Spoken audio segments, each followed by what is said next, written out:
Hello, and welcome to Projected Meditation. Here we invite you on a unique journey beyond traditional meditation. Prepare to project your mind into captivating stories, feeling every emotion and detail as if you're truly there. This isn't just listening, it's an immersive experience designed to transport your consciousness through the power of narrative. To begin your projected meditation, please follow these simple steps. Find a peaceful space where you won't be disturbed for the next minutes. For the best immersive experience, please use headphones or earbuds. Lie down or sit comfortably, ensuring your body is relaxed and supported. When you're ready, gently close your eyes. This will allow your imagination to unfold freely. Take a few deep, slow breaths, inhaling peace and exhaling any tension. Now listen carefully for the signal. Upon the third chime, your journey will begin.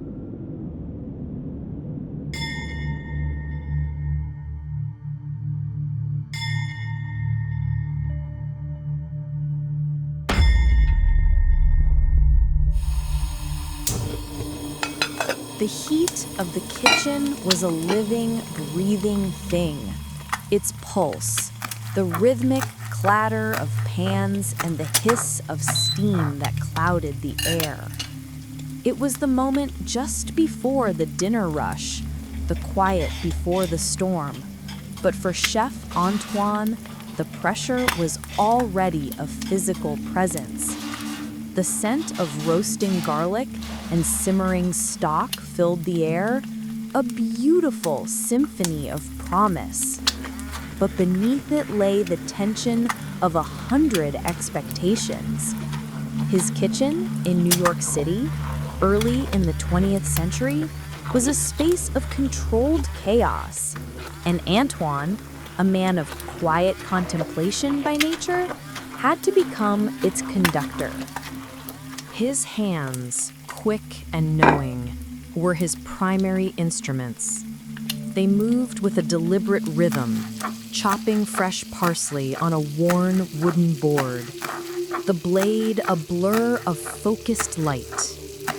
The sound was a soft, rapid tap, tap, tap, a staccato note of precision. That was his first form of meditation.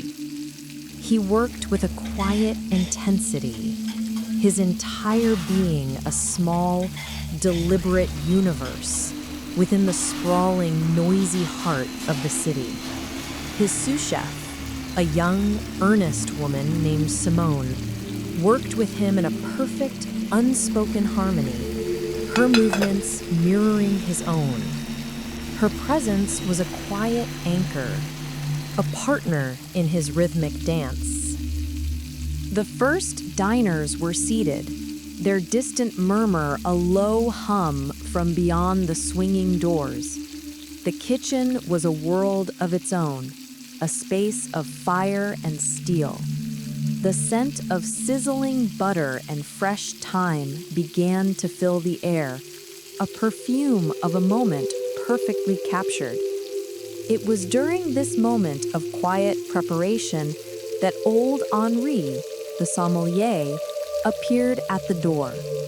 Henri was a man of great wisdom, with a face like a wrinkled map of old vineyards, and eyes that held the quiet understanding of a man who had seen the world from a place of great stillness.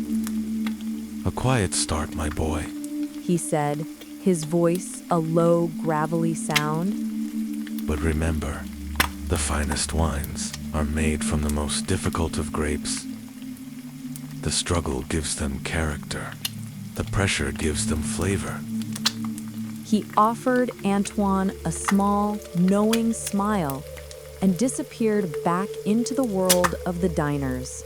His words, a simple, profound insight, resonated with Antoine, a quiet truth that settled within him like a stone at the bottom of a river. The dinner rush began not with a bang, but with a sudden, silent acceleration. The tickets began to appear, a flurry of white paper, each one a command, a new note in the symphony.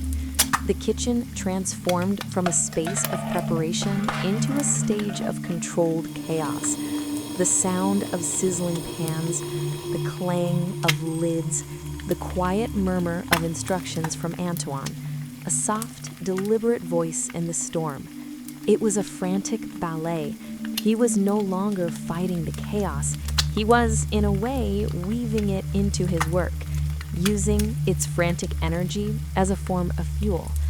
His hands, his mind, his body, they were in perfect sync, a fluid, beautiful machine. The peak of the rush was a moment of pure, focused intensity. The heat was a tangible force, the sounds a deafening roar. Simone, her face covered in a sheen of sweat, moved with an urgency that mirrored the heat of the moment, her hands working with a fierce, beautiful grace. The waiters, a hurried blur of white aprons, moved in and out of the kitchen, their silent presence a constant reminder of the world outside. Antoine, in the center of the storm, was a still point.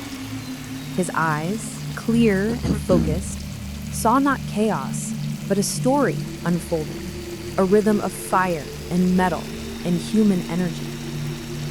He was working on a final, beautiful dish, a delicate piece of fish, its skin crisp and golden, nestled on a bed of bright green vegetables. As he placed the final, delicate sprig of dill on the plate, a profound stillness settled over him. For a fleeting second, the entire frantic symphony of the kitchen came into perfect harmony, a single, beautiful note of grace and purpose. He realized that the chaos was not his antagonist, it was his medium.